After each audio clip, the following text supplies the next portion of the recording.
Shalom friends, grace and peace be upon you and welcome to my channel. Today we're going to be talking about Israelites in Africa. We're going to be looking at the Lemba people. Last week we looked at Beta Israel or the House of Israel, and we talked about the fact that the Beta Israel community is a legal community of Jews in Ethiopia, and I shared with you that under Operation Solomon, a lot of Jews from the Ethiopian Beta Israel made Aliyah. But there are Jews remaining in Ethiopia today who are awaiting the opportunity to make Aliyah and to join their friends and family. I also made the point that there are lots of other Jewish groups in Ethiopia who are not necessarily recognized by the state of Israel as being legal Jews, but they practice Judaism nonetheless, and a lot of them can link their ancestry back to the ancient Israelite community.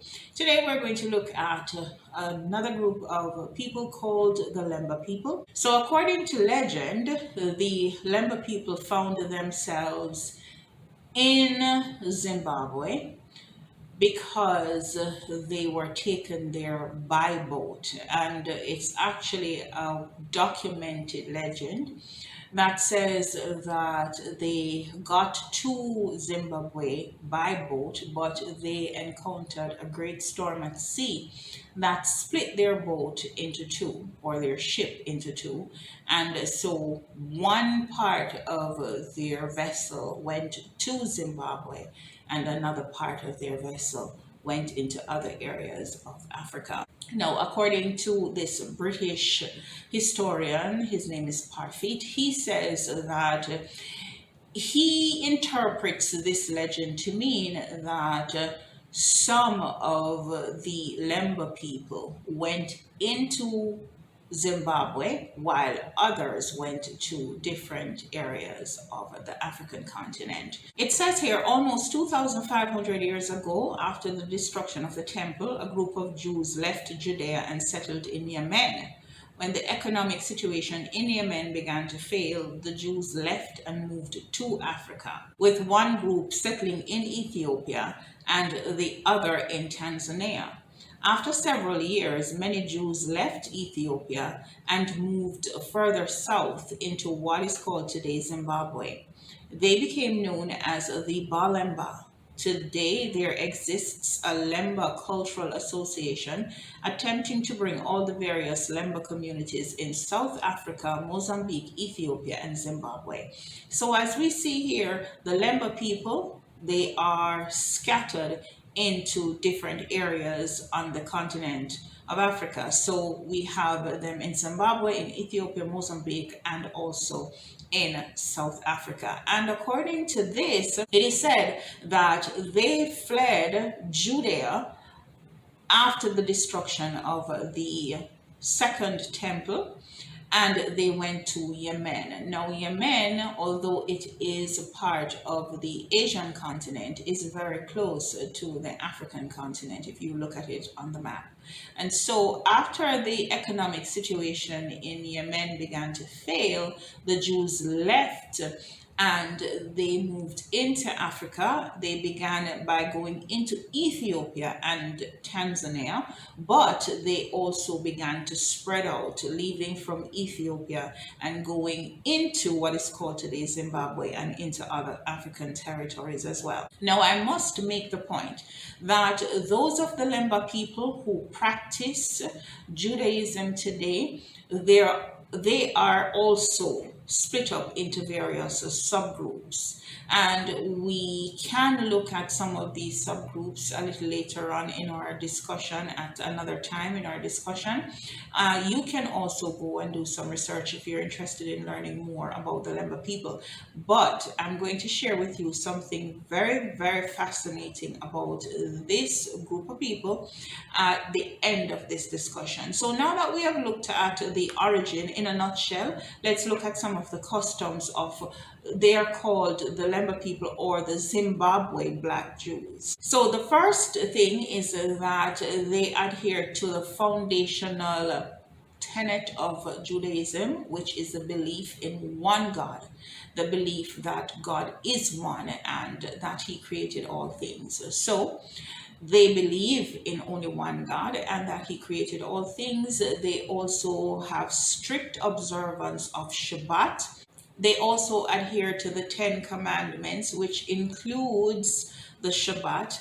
And of course, they also keep kashrut laws. So they do not eat pork or any other animal prohibited by the Old Testament, nor do they mix milk and meat. And all animals are slaughtered in a particular way by a kosher butcher, and the animals are bled thoroughly. They also perform Brit Milah, so they do circumcision. However, the difference between the Lemba people, the Jewish Lemba people, and mainstream Judaism is that mainstream Judaism circumcises based on the commandments of the Torah on the 8th day. However, the Lemba people, they circumcise at the age of 10.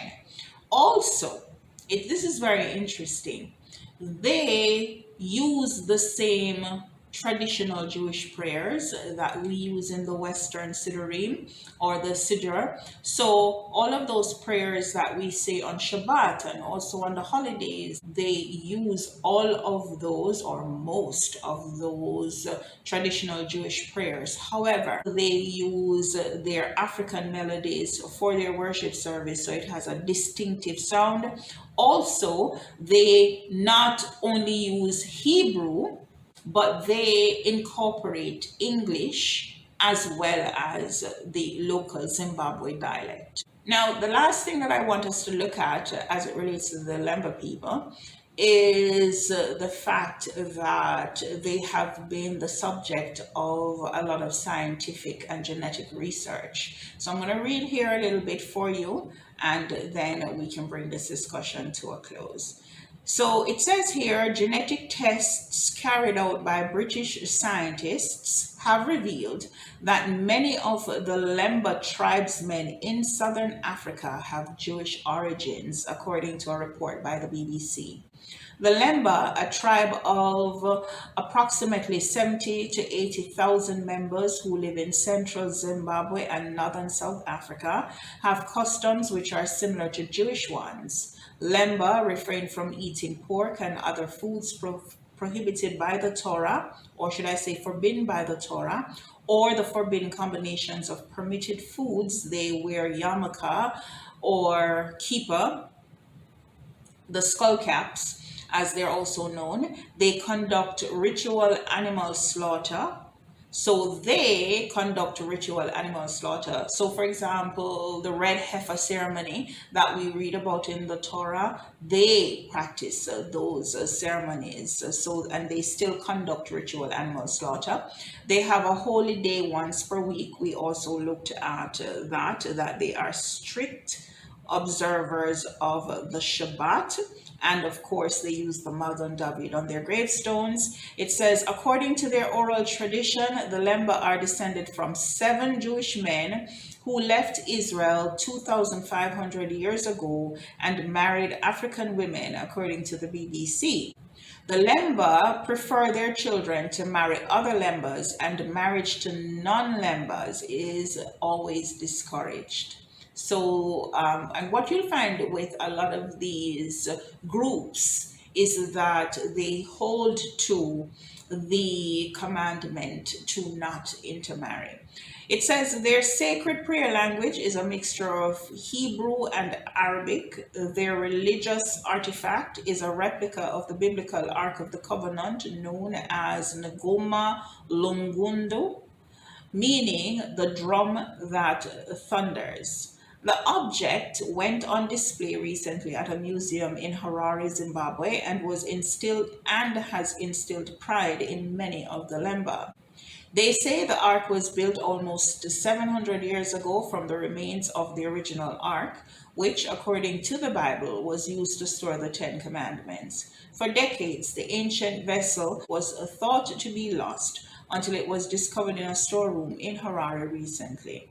Now, listen to this. Members of the priestly clan of the Lemba, they are called the Boba, which is one of 12 clans, have a genetic element also found among the Jewish priestly line known as Kohanim.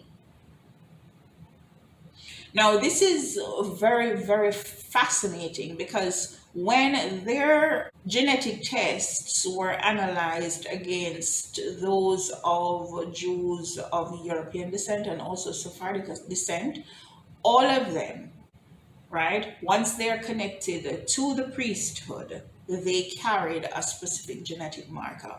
So, black, white, olive skinned, all of these different groups, all of them, if there is one person that is connected to the house of Aaron, that person has a specific genetic marker on the Y chromosome. So all the males have this genetic marker, and this is just so fascinating. So according to the BBC here, through one of their lead researchers, Professor Tudor Parfit, he says, it looks as if the Jewish priesthood continued in the West by people called Kohen, and in the same way it was continued by the priestly clan of the Lemba people. Amazing. The tribes of Israel are indeed scattered to the four corners of the earth. I pray that you have been edified and that your appetite has been whet, and you will continue to do some research on Israelites in Africa. If you have any questions on this or any other teaching that we've done on this channel, please feel free to reach out to us at the email address in the description box below. Also, remember to give this video a thumbs up if you have been blessed by it. And if you've not yet done so, hit the subscription button if you've not yet done so. Also, the notification bell so that you'll be notified every time there's a new upload. Until we meet again, shalom, shalom, and kol tov.